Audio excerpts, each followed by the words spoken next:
เนาะทุกคนก่อนอื่นบ่ภูมิก็ขออนุญาตพี่เราก่อนเนาะทุกคนเนาะพอดีว่าได้มาเห็นคลิปนี้ที่ว่ามันเป็นดราม่าแหน่จักหน่อยเนาะทุกคนแต่บ่ภูมิก็บ่ฮู้ดอกว่าผู้ใดไปว่าให้เล่าเนาะทุกคนเนาะเอาไปเบิ่งคลิปนี้นํกันเลยเนาะพี่น้องมื้อนี้ขอโสคุณาก่อนสิมาบอกในเรื่องหมอลำคำว่าหมอลำนี่มันเป็นเอกลักษณ์ของประเทศไทยชาวไทยอีสานมันต่อไปเอกลักษณ์ของภาคอีสานก็คือหมอลำบ่ว่าสิเป็นลำซิ่งลำเดินลำก่อนลำแค้นต่างๆหน้าลำอยู่ในหันลำทำนองขอนแก่นลำทำนองอุบลกาฬสินธุ์สารคามกาเต้นก่อนว่าไปอยู่ในหันบัดที่นี่ในเมื่อว่ามันเป็นเอกลักษณ์จังซี่แล้วบัดคนไทยก็เลยสิเสนอยูเนสโกจดทะเบียนบัดที่นี่ส้มเล่าบางจำพวกนั้นก็เลยสิว่าเป็นของเจ้าของซะได้บัดว่าเป็นของเจ้าของแล้วไทยสิว่าเอาไปจดเป็นจดทะเบียนเป็นของเจ้าของบ่ได้ไทยก็บ่ต่างจากเขมรไทยส้มสยามนี่สยามก็คือสยามวันยังคำบ่มีอันใดเป็นของเจ้าของดอกว่าแต่เขาอีเหนาเป็นเองว่าแต่เขมรมักเข้มไทยนี่จังเข้มคือเขมรเข้าโตเจ้าของเสียใจเด้อส้มเขมรเอาไปเต้นย่องๆแงะๆอยู่หั่นวัฒนธรรมต่างๆนั่นคือของไทยโดยกำเนิด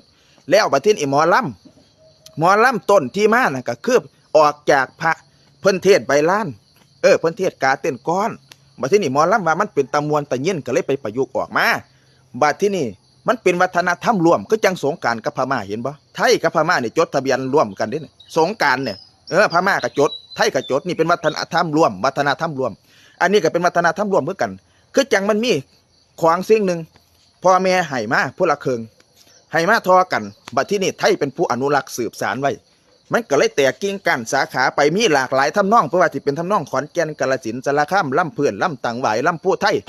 ลำค่อนสวรรค์มีสุยางไทยนี่แตกแขนงออกไปทุกอย่างลำสิ่งลำโอมีปัดสุแนวบัดที่นี่จนว่าเจริญเป็นที่ยอมรับของหน้าประเทศเพิ่นเห็นว่าเป็นเอกลักษณ์ของเมียงไทยบัดนี้ส้มลาวทั้งหลายบัดนี้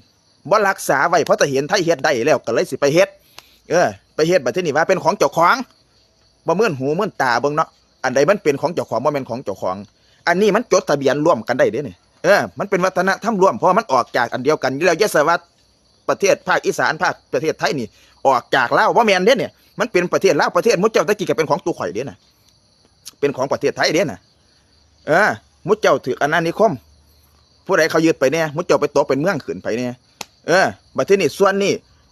พ่อแม่บรรพบุรุษตู่ข่อยไปตีขึ้นมาได้เด้นี่ก็เลยจงมุจเจ้าเอาของมุจเจ้าขึ้นมาบ่ได้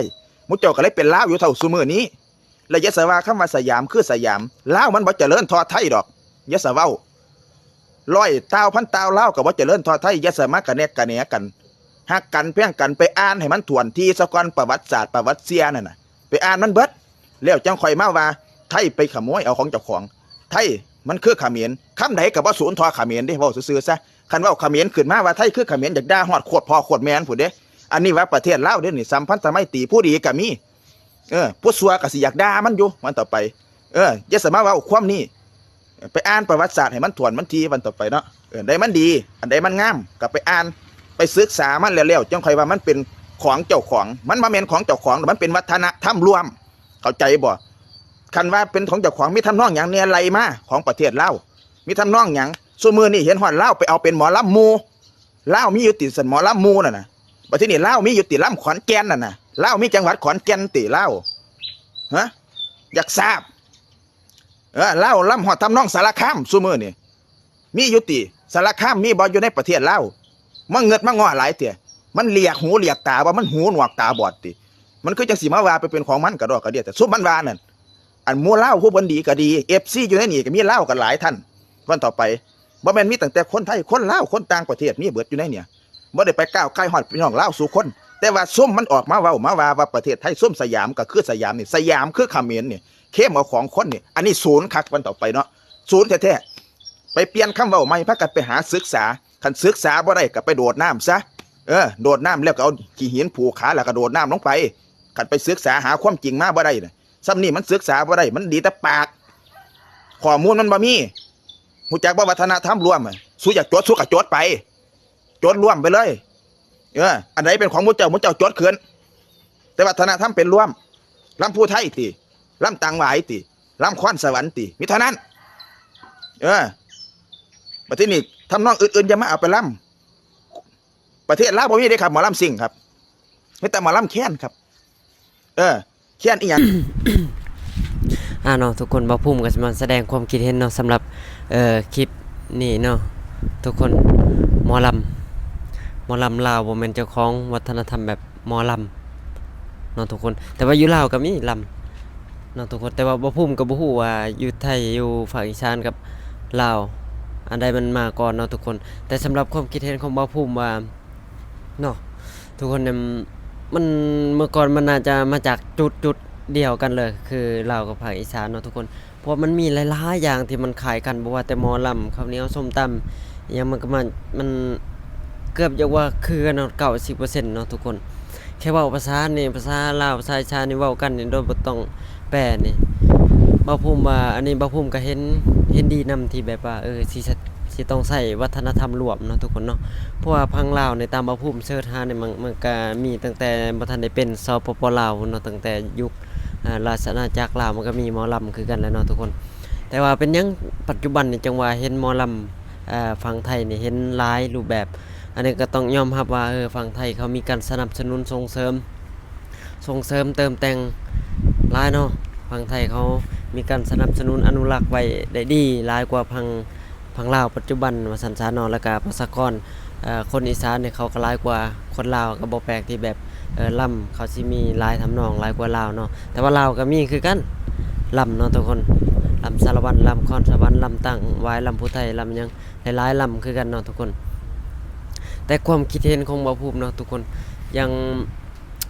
อันนี้เราก็บอกถึกเนาะว่ามันต้องเป็นวัฒนธรรมรวมอันนี้บ่ภูมิก็เห็นดีนํเพราะว่าเนาะมันน่าจะมาจากจุดเดียวกันยังไข่หน่วยหนึงซะได้มาแบ่งออกเป็นแรกๆก็สิเป็นไข่หน่วยหนึงเนาะแล้วก็ได้มาแบ่งครึ่งออกทั้งที่มาจากจุดเดียวกันยังคล้ายๆแบบนั้นแหละตามที่ความคิดของบ่ภูมิเด้บ่ภูมิว่าไทยสิว่าภาคอีสานสิว่าตัวเองเป็นเจ้าของวัฒนธรรมพวกหมอลำพวกอิหยังคนเดียวบ่ภูมิก็ว่ามันบ่น่าจะแม่นอย่างลาวสิไปว่าเป็นของลาวผู้เดียวมันก็บ่แม่นเนาะเพราะว่าพังไทยก็มีเนาะทุกคนอันนี้มันต้องเป็นวัฒนธรรมรวมอันนี้สำหรับความคิดเห็นบ่ภูมิว่ามันก็แม่นเนาะอันนี้เนาะอย่างข้าวเหนียวส้มตำนี่คือกันเนาะอยู่บ้านบ่ภูมิก็เป็นอาหารแบบอาหารหลักอาหารพื้นบ้านคือกันมาฟังไทยก็มีมันต้องแบบรวมกันเนาะทุกคนเนาะมันเป็นแบบอย่างอาหารก็เป็นอาหารรวมอย่างตัวที่เราว่าลาวบ่เจริญเท่าไทยเนาะสำหรับความคิดเห็นบ่ภูมิบ่ภูมิคนอื่นอาจจะบ่พอใจเนาะแต่สำหรับบ่ภูมิบ่ภูมิก็มันแม่นความจริงเนาะทุกคนต้องยอมรับแต่ว่าเราเว้าแบบนี้มันก็สิบ่ถูกเอ่อหูหลายๆคนหรอกฟังนั้นเนาะทุกคนฟังลาวบ้านเฮามันก็บ่อยากให้แตกแยกนะทุกคนอยากให้ฮักแพงกันเนาะทุกคนพี่น้องสองฝั่งมีหยังก็คอยบอกคอยนี่กันดีกว่าเนาะทุกคนเนาะ